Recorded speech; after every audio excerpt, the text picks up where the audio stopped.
Hello, everybody. This is Ralph Martin from rjqualityconsulting.com. And in this video, I want to talk about the ISO 17025 Management Review. And first of all, I'm on my blog article for Management Review. And one of the things about the ISO 17025 Management Review is that I believe it is really the heart of the whole quality management system. Everything that is discussed during management review, according to the standard in section 8.9, and we'll get to some of the details of the requirements for ISO 17025 as it pertains to management review, is really, the intent of the review is to provide to upper management what has been going on all year long. If you do a management review at a minimum of once a year, which is what the standard requires that you do. Some companies do a quarterly review. Some companies do, 2 times a year. But at bare minimum, you should be doing a management review at least once a year. And the standard does have certain required inputs and outputs that should go in to the management review and then coming out of the management review. But as I was saying, the whole intent of the management review is to provide to upper management the details of your quality management system since the last time you had the review. Or, like I said, if you did it once a year, it would surmise the whole year as it pertains to your quality management system. And the thing about the required elements of the management review is that it really incorporates most of the requirements of the standard. A lot of people ask me, if there was one thing you can do in your quality management system, what would be the end goal? Well, this may sound silly, but the end goal of a quality management system internally is to provide an intelligent management review at the end of the year and to provide that information to upper management so that they can make a determination of what resources are needed to provide more success to the company and to provide a better final product to the customer, which in the case of ISO 17025 is laboratory data, or in the case of a calibration lab, the calibration data. For a testing lab, that would be your test data that you're generating ultimately for your customer. So what I'd like you to do is, click the link below this video and you could read all about what I have wrote here about the ISO 17025 management review. But what I'd like to do next, and I like to do this with all the requirements of the standard, is to go to the actual standard itself. So what I'll do is I'll share my screen and we'll go to the requirements in ISO 17025 under section 8.9 for management review. So as it says in section 8.9.1, the laboratory management shall review its management system. And this is a shall statement, meaning that you shall do it. And if you don't do it, you are susceptible to a major nonconformance. So as many of you may know, I am actually an ISO 17025 certified auditor. I know what auditors audit because I am one, which is one of the advantages of using RJ Quality Consulting as your consulting go-to company, because I actually am an auditor and I know what auditors look for. But one thing that you do not want in a ISO 17025 audit is a major nonconformance. Major nonconformances are typically defined as when there is a complete absence of a clause element of the standard. So if you don't conduct a management review or you don't meet all of the requirements of the management review, you are susceptible to getting a major nonconformance, which would be an absence of a clause element. So you want to make sure before you get an external audit that you have conducted a management review and that you have completed all of the required inputs to that management review and the required outputs. Not only is it because the standard requires it. But also, a management review is just good business. It makes sense because we are providing upper management with all the information that they need to provide adequate resources for the success of the company. That's the way you want to look at management review. It's not to check off the box to make sure we had a management review to satisfy the auditor. It should be looked at as a way for upper management to make intelligent decisions that impact the success of the company so that the company can create happier customers and at the end of the day make more money, right? That's what labs are intending to do, is to um, have more customers to make more money in general. And I think if quality management is um, kind of looked at in that framework, then you will have a better and more successful quality management system that's not used just to check off the box to meet all these quote unquote ISO requirements. So let's look at the required inputs. So first of all, you want to understand that when you're doing a management review, that the standard itself provides the agenda. So there should be no misunderstanding of, hey, what do we talk about during management review? Well, you don't need to know that because the standard tells you what the agenda is. So the actual documentation that an auditor is going to look for in management review typically are three things. One, the agenda that you use to have the management review, and two, meeting minute notes for the items discussed in management review. And those typically are the agenda items with some sort of meeting minutes associated with each of the required elements. And that doesn't just mean, yeah, we talked about it, blah, blah, blah. It means detailed information of what was discussed for each of the required inputs. Changes in internal and external issues that are relevant to the laboratory. What changes occurred during the year for unique internal and external issues that your laboratory faces. An example of an external issue might be your landlord. Your landlord told you during the year that we would like you to move from section A and we want you to move over to section B of the laboratory. That is an external issue. If you had to deal with that during the year, you should be talking about that. And to go a step further, maybe any risks associated with internal or external issues. Internal issues can be, we lost our quality manager during the year and we had to replace him. That would be an internal issue that if that happened, that you should probably discuss that during management review and what the implications were and make good meeting minutes and notes in that particular section. Fulfillment of objectives, suitability of policies and procedures. One of the things that auditors will hit you on is, was your proficiency testing policy suitable? And did the policy, was it effective during the year? There are a lot of, some accreditation bodies have requirements for reviewing your proficiency testing policy during this section of the standard.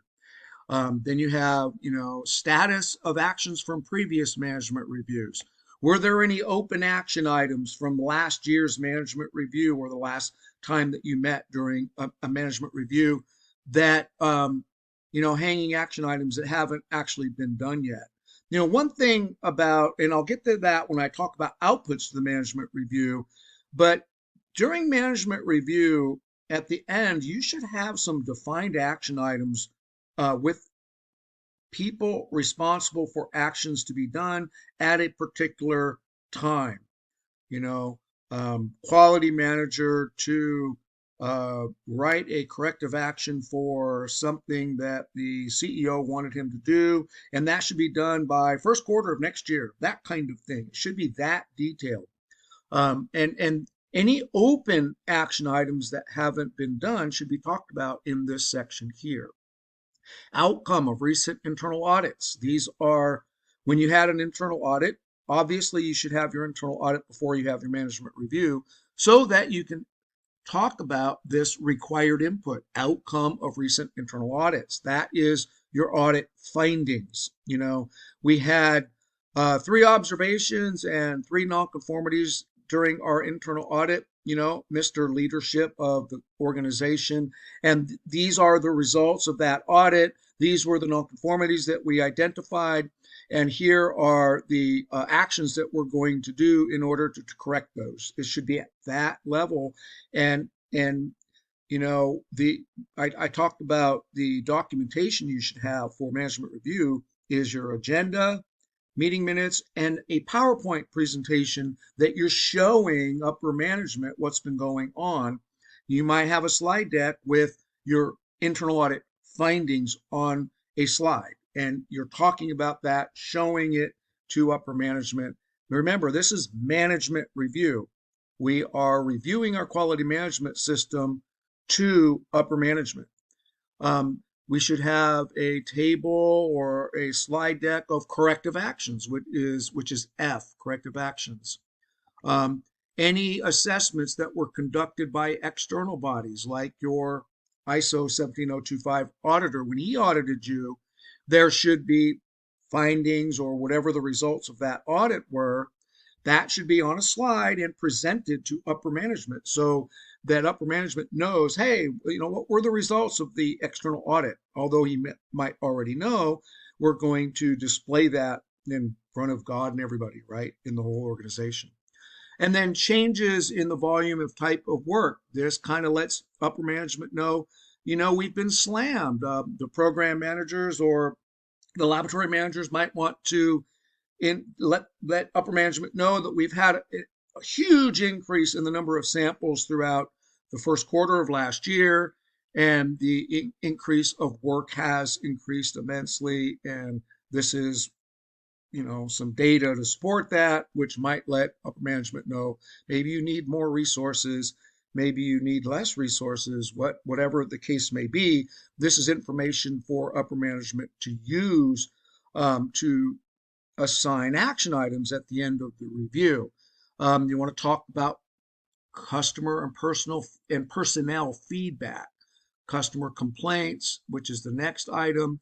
That could be displaying a customer complaint log that shows the customer complaints and any customer complaints maybe that were escalated to corrective action or something like that. That should be another PowerPoint slide that we're showing upper management. Effectiveness of any implemented improvements. If there were any improvements throughout the year that were implemented that we want to brag about to upper management, that would be something that you would want to discuss. And keep in mind, these are shall statements. These are like, if you'd like to talk about these things, you can. These are required inputs to management review. The standard, its intent is that you shall talk about these things. And there's a reason why these shall statements are in there is because it will better your quality management system. So as we scroll on down, we have adequacy of resources, and here's a big one, results of risk identification. You want to make sure that you talk about risk. If you don't talk about risk, you're going to get a nonconformity. This is a new item that has been added to many of the standards, this whole idea of risk-based thinking. I will do another video describing risk-based thinking in detail. It is a big deal. It is important. There are 3 major sections of the standard that talk about risk. One is section 4.1, which is risk to impartiality. The other one is section 8.5, which is risk and opportunities. And of course, here in management review, where you're required to talk about risk and present that, results of risk identification. And then outcomes of the assurance of the validity of results. This could be QC monitoring results, and also proficiency testing results should be discussed in this particular required input. Other relevant factors such as monitoring activities, this again can be training, monitoring of QC results, and things like that. Some of the things that are pertinent and that we should be discussing with upper management. Now, the big one is section 8.9.3, which is the outputs from management review. Shall record shall. This is another shall statement, right? That doesn't mean that you should. It means you shall, or you're going to get a nonconformity. The outputs for management review shall record all decisions and actions related to at least A, B, C, and D. And the thing about this section, this is what I was talking about. You want to have outputs with real action items, with responsible persons identified, with a time of completion. And then that should be followed up on. And it's required that you follow up on that on your next management review. But I don't think you want to wait a whole year to follow up on these items. So upper management might realize, oh, okay, these are the outputs, and maybe somebody will follow up with open action items with dates associated with those. So that would be your requirement for ISO 17025 management review. And the thing is like I said, management review is really one of the elements that comprise the heart of the quality management system. I can't emphasize enough how important management review is if utilized properly. And please do not use management review as just a check off the box, I did it because I'm going to be audited soon kind of mentality. That kind of thinking, um, the problem with that kind of thinking is that ISO becomes separate from your business. Your business should incorporate ISO 17025 principles so that you have a better management system and that you have better customers and you make more money. That is the way quality management should be looked at and treated. Um, and the thing is, I know a lot about quality management. I've been in the industry for over 30 years. I am a registered auditor. I audit ISO 9001 systems. I audit 17025 laboratory management systems. I've managed large companies in their quality program. I've managed multiple sites within the same company for a long time, and I do understand these quality management principles fairly well. And the one advantage of getting information from RJ Quality Consulting is I'm not a consulting firm. I am just one individual. And if you go and try to hire a quality consulting firm on the internet, you'll pay a lot of money, and they hire folks like me. So you can get advice from somebody like me by going to a consulting firm who will hire me as their consultant, or you can get information directly from me.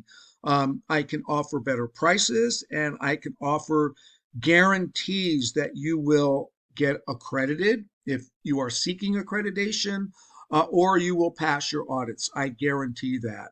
And if you would like a free consultation, just book an appointment with me. Just click the link below this video or somewhere on my website, and you can book a free 45-minute consultation with me. And I could basically do a gap analysis for your company and let you know what you need to do in order to reach accreditation or certification or maintain it to get ready for a particular audit, depending on whether you are accredited, if you're seeking accreditation, or you simply want to pass an external audit coming up, or if you want me to conduct an internal audit for you. I guarantee I will at least be 25% lower rate than any other consulting company that you will find, or your money back. I guarantee that price, and I can meet all companies' budgets. So book an appointment with me. Click the link below, and we could talk about that. And also subscribe to my YouTube channel. And I do create a lot of videos on a variety of topics related to quality management, including ISO 17025 management review. And this is Ralph Martin signing off. You make it a great day.